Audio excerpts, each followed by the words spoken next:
they can come for me all they want, but, you know, you're disrespecting a little girl in the meantime who didn't ask to die. And I'll never stop fighting for her. I will never, ever stop fighting for her.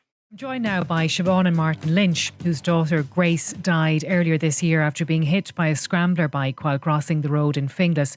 And Siobhan and Martin have since successfully campaigned for Grace's Law, which bans scramblers from all public places. And you're both with me today because of online threats you've been receiving. What's been happening? In the last, well over a month now, I have received threats of they will put me down, they will put me where my daughter is, they have slandered Grace, they have said they don't care if Grace got a smack of a scrambler, they don't care about the law. I've had other people tell me I will have my window smashed, I better stop now, or I'll know all about it.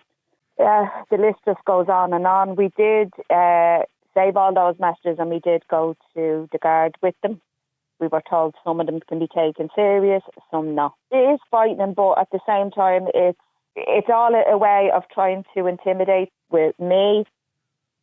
I'm like, just bring it on. Bring it on, because nothing will stop me from carrying out what I set out to carry out, which is to get justice for my little girl.